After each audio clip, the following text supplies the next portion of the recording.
While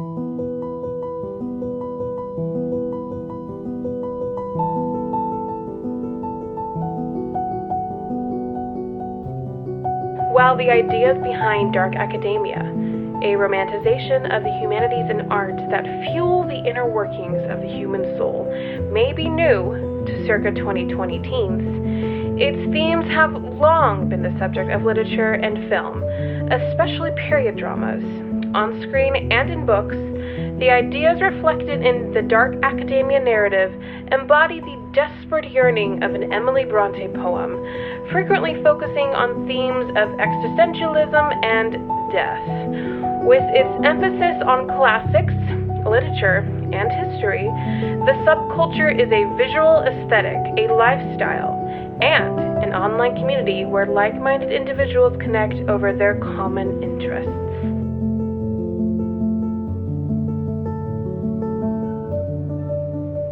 Hello everyone, welcome to one of my favorite aesthetics.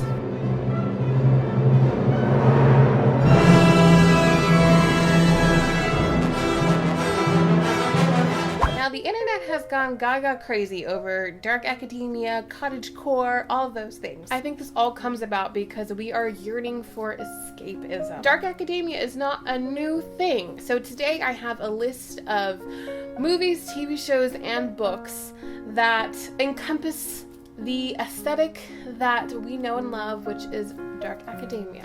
I've dressed for the part today in this very cool blazer. I wish you guys could see the buttons like the whole time. In my turtleneck, in my side slicked bun, and my gold hoops. I feel very 80s right now, like I'm in Bly Manor. I'm sure if you have been around the internet for the last couple months, you have seen dark academia just recently become super popular. From my voiceover in the beginning, which is taken from a blog post, which I will leave a link down below, which kind of goes into a more eloquent way of explaining what dark academia is. A lot of it has to do with fashion and how you're dressing and boarding schools. Basically, I would say like dark academia is yearning for this like semi-gothic, educational, let's read books, let's wear plaid type of thing. I actually have a book today that has been kindly sponsored by Del Rey Books that I'm featuring for today's video, which kind of spurred on this dark academia video, which is A Deadly Education by Naomi Novik. Yay! My outfit is definitely matching the cover of this. This is a new book by Naomi Novik. It's an adult fantasy. Yes! Naomi Novik is probably one of my favorite authors. She wrote one of my favorite books of all time, which is Uprooted. Oh my gosh, I mean, I don't know if I've gushed over that book enough, but it has definitely bled into many of my videos. I hold that novel in high esteem. I had such an amazing time reading that book, and when I heard that this was coming out, I mean, how do I even explain this? So A Deadly Education, which is the first book in the Scholomance series or trilogy. I can't remember if she's doing 3 or 4. It's actually rather short. I have been reading it for a week and I am in love. I don't usually read books that come to my doorstep like that. I let it sit on my shelves. I ponder about reading it. I just let it steep. So the Scholomance is a dark magic school. I honestly don't want to explain too much because it's very fun to unwrap all the different rules that's in this magic system. It's like a boarding school, but like a magic boarding school that you have to fight till the death to graduate. A lot of people are saying that this is an adult Harry Potter. I think the only themes that I'm seeing are the same is the boarding school aspect and the magic aspect. I do see the two main characters as Draco and Hermione, kind of. I'm gonna have to read you the description of the main dude. Literally, as they were describing him, he sounded like a mixture between Draco Malfoy and Adam Driver. This is a story of an unwilling dark sorceress. She is destined to rewrite the rules of magic. On the inside jacket it says, with flawless mastery, Naomi Novik creates a heroine for the ages. A character so sharply realized and so richly nuanced that she will live on in the hearts and minds of generations to come. Wow! I can attest to that because I love Uprooted and I love that main character. Naomi Novik writes amazing female characters. I can't say enough good things about her writing and I am so excited for this. especially like for this time of year when all you want to do is live in your dark academia aesthetic. So you're gonna really like this book if you like the Night Circus, if you like Discovery of Witches, if you like A Darker Shade of Magic. This is gonna be your new favorite friend. I will leave a link down in the description box for you guys to read. I'm gonna read you the description of the main dude. So honestly, this is gonna be in like the first chapter, and it's actually already spoiled in the synopsis. It says, I decided that Orion Lake needed to die after the second time he saved my life. What an opener! I'm not going to show you, but they do have like a map of the school in here. I don't want to spoil that. It's very fun to kind of unwrap that. Orion Lake, this is his description. He's not the main character, okay? The fading incandescence on his hands was illuminating his face. Not an extraordinary face or anything. He had a big beaky nose. Adam Driver. I was like immediately like, what? That would maybe be dramatic one day when the rest of his face caught up, but for now was just too large, and his forehead was dripping sweat and plastered with silver gray hair that he hadn't cut for 3 weeks too long. Okay, so beaky nose, silver gray hair. It's an Adam Driver Draco Malfoy mashup. Pierce Brown actually blurbed this book. I haven't spoken that name in a long time. A deadly education is a nightmare from which I never wish to wake. Savage, inventive, and soulful. Novik grasps the totems of childhood that linger in your mind. Schools of magic, curses, cutthroat classmates, monsters, only to twist them into a grand new tale that'll make you believe in magic again. Wow, great words, Pierce. This is from New York Times bestseller author Naomi Novik. Again, link in the description if you want to read it. So my list today just kind of talks about some of the things that I've been able to enjoy that I do think have a bit of the dark academia aesthetic in it. Remember that there's a theme of boarding school, this cozy educational vibe. It's not always fantastical. Dark academia is kind of leaning into like gothic romance, but it has more of a wit and preppiness about it. My aesthetic is not very much dark academia, while I can definitely appreciate the aesthetic, and I do love to dress like it. I love bright colors. I don't love muted tones. So as you can see from my yellow chairs and my orangeness around me.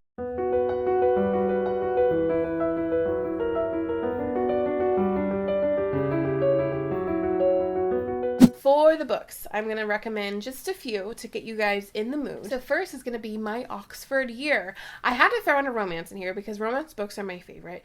And my Oxford Year it's in Oxford. It's about a romance between a professor and his student. They actually had this movie cast a long time ago. I think it fell through the cracks, but it was supposed to be Sam Heughan, the actress who plays Supergirl in the CW show. They were supposed to be the two leads of the movie. You think it's like this typical romance novel, but you just wait. It's very similar to Me Before You. But it's still really, really good, and I definitely recommend that you read it. So this new book that I'm actually currently reading right now, I'm currently reading a lot of books. This is actually my audiobook that I'm reading. It's called Magic for Liars. It's another, like, adult Harry Potter novel. It's actually a murder mystery novel set alongside a boarding school for mages. The two main characters are twins. One is kind of like a very, I would say it's very Jessica Jones meets like Discovery of Witches. The sister who's kind of fallen off the wagon, the Jessica Jones character, comes into the school and tries to unravel this mystery. Very good, very witty, very adult content, so love it. Vampire Academy. Now, I feel like I'm definitely pushing the boundaries with this one, Vampire Academy, but this definitely gives off like the dark academia vibes because of the setting, which is in a boarding school. It's definitely more funny and wittier and not so smart because there's like a romance between the teacher and the student. A lot of the storyline is very forbidden, and I definitely think dark academia has those lines that run throughout the aesthetic, because if you think about like the classic dark academia setting, like you're thinking of like these rich kids. There's not a lot that keeps them out of trouble. So there's a lot of sex, there's a lot of partying, there's a lot of crime sometimes because they can just get away with anything because they have money. And they can go to these fancy schools because they have money. And of course there's always one student who is there on scholarship, and that's the person that always kind of gets thrown under the bus. I don't necessarily think this book is very dark academia. I think it's more of gothic because of the nature of the plot. Jane Eyre is considered dark academia. Obviously, we follow Jane Eyre through her life in this book. She goes to a boarding school for girls and then becomes a governess herself. There's mystery involved. There's gothic nuances in the novel. There's heartbreak. There's a lot of dark themes. And so dark academia has a lot of dark themes. So yes, Jane Eyre is very gothic. Lastly, we have Ninth House. I have actually not read this book. I just got the audiobook and I'm super excited to finally embark on this journey that Leigh Bardugo has written for us. It's set in Yale, I want to say. That's where Leigh went to school. So basically it's about this main character, Alex, has not been dealt the greatest hand in life. She was a sole survivor of a horrific, unsolved, multiple homicide, and she gets a chance to go to school. There's a catch always, and that catch is the secret societies of Yale. She has to police them. Leigh Bardugo, she is the queen of darkness and goth and glam, and I'm sure she's cooked up an amazing dark academia novel, and I'm super excited to finally read this book. So those are just a few of the novels that have the dark academia theme running through it. If you guys have more suggestions for novels, leave them down in the description box, but we are going to move on to TV shows.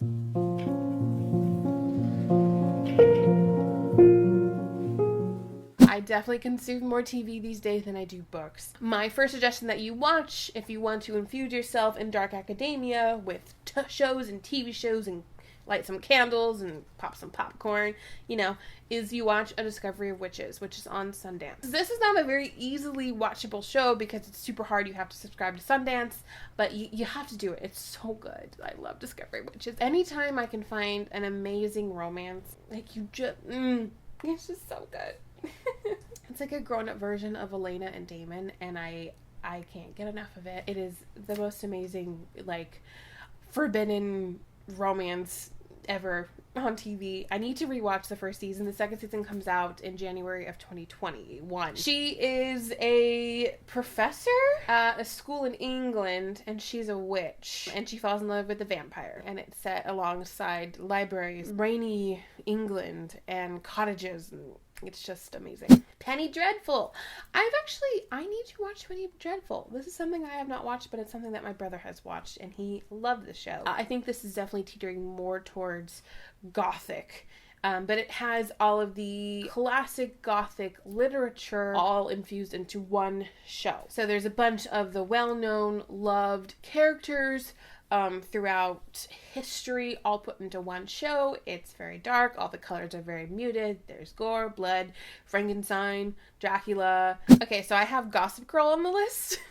I just started watching it for the first time. Sometimes you can go on the spectrum of gothic, and then you have just academia in general. So Gossip Girl is more, it's like a boarding school-esque type of high school show. They do move the characters into college, so you do get to have kind of more of that well-roundedness of them attending school. It's more about the secret society type of issues that you see in dark academia. Entitlement, privilege, things like that, and kids getting away with everything. This is on the classic literature side, but Death Comes to Pemberley. I cannot talk about the show enough. If you watch my ranking Jane Austen movies, TV shows, I've already talked about this, but this is a murder mystery set in the future of Mr. and Mrs. Darcy. It's set in this rainy, dark castle, and someone's dead, and we get to see all the well-loved characters again that we know from Jane Austen's classic novel. Amazing show. It's like a 3-parter miniseries. You have to watch it. Riverdale was actually on a bunch of dark academia lists. You can definitely see that. It has that darkness to it. There's a lot of mystery, and there is some privilege in the show, and then that's really set alongside some of the characters who aren't so privileged. The comic books are definitely not dark academia, but how many times can I say dark academia?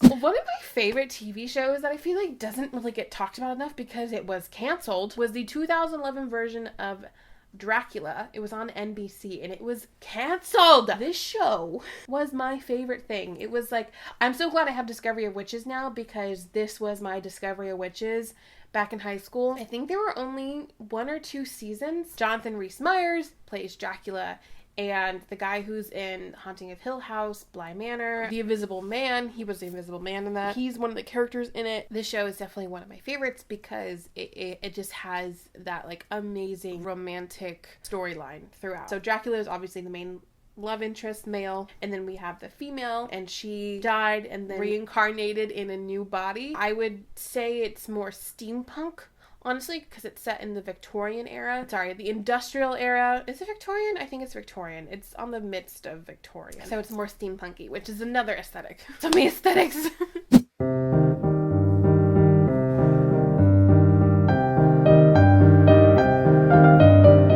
I have 7 movies here. The first one is The Riot Club. The Riot Club is actually on Netflix. It's with Sam Claflin, Max Irons, whom I love. I love Max Irons. He's one of my favorite actors. I just think he's so cute. This is a secret society hazing type of story. Pretty much these privileged rich kids get together and they get in a lot of trouble and they do a lot of bad things. Do you want to see Sam Claflin being a bad guy? Watch this movie. Mona Lisa Smiles. We still have the themes of privilege running through this, but we see it more from a woman's perspective. It's all about arts and learning and opening your mind and pushing against boundaries that were set for women in the 1950s. Julia Roberts is in it. Kristen Dunst is in it. Ginnifer Goodwin's in it. It's a great film if you have not watched it. It's definitely more heartwarming, a bit heartbreaking at times. It's the female counterpart to The Dead Poet Society, which is also on my list. This one's a given. This one's like the ultimate dark academia movie with Robin Williams. I really don't need to go into it. You need to watch it. This movie is not really mentioned on many dark academia lists, and I feel it's dark academia. It's the Guernsey Literary and Potato Peel Pie Society. This is also a book that you can read, but because it has the themes of literature and wanting to escape set against a cold, stony, foresty island off the coast of England. This is set kind of after the war. Got a bunch of people getting together and bonding over books. So did anyone watch the movie Dorian Gray? I feel like I watched it when I was very young and then I haven't watched it since. And on my quest for dark movies, I was reminded of this one. Ben Barnes plays Dorian Gray. Ben Barnes is from Narnia. He's also from Westworld. This is honestly more gothic. Dorian Gray, the character, is also in Penny Dreadful. Second to last on my list is The Others with Nicole Kidman. This is actually one of my favorite films of all time. I think it's so good. The bar definitely tips more towards horror for this one. It's a really, really great film. It has a massive twist in it, so if you haven't watched it, you should watch it. But it is scary. But if you want to, like, you know, kind of envelop yourself in like a scary movie during the spooky times, I would suggest this one. And last but not least, Sherlock Holmes. Sherlock Holmes definitely tips more towards steampunk, but this is the movie with Robert Downey Jr. and even like Enola Holmes that just came out on Netflix. They are definitely like those fun, witty, smart films that I think are a bit more of the aesthetic of dark academia, just because they're so smart. But they're definitely more on the fun side, not so much of like that privileged, like can get away with anything type of vibe. I don't love those privileged movies very, very much, just because I hate that those types of people can get away with so many things. So that's it for my dark academia aesthetic video. I hope you guys enjoyed this and you have some new things that you can enjoy during this fall spooky time season. If you have anything else you want to add to this list, let me know down in the comments. I would love to hear what movies, TV shows, or books that you deem dark academia. I need to figure out what my aesthetic is. Disney fangirl, but like I truly love so many different things that it's hard to just like live my life in one aesthetic, and I think that's totally fine. I think you can have an appreciation for all types of aesthetics. If I lived in London, I would definitely take on this aesthetic as a whole, but since I live, you know, 20 minutes from Disneyland, I take on like the happy fangirl aesthetic. I definitely dress more like this at work now. I'm trying to post once a week. Subscribe to my channel for new videos. Thank you all so much for watching. I'm Natasha. Don't forget that A Deadly Education is linked down in my description box down below if you guys want to order yourself a copy or get an ebook. Whatever you want to do, I would suggest you read this immediately. I'm so excited because I can't wait to talk about it with you guys. I won't be doing like a full review, but probably on Instagram. I will see you guys all in the future. Keep calm and fangirl on. Bye!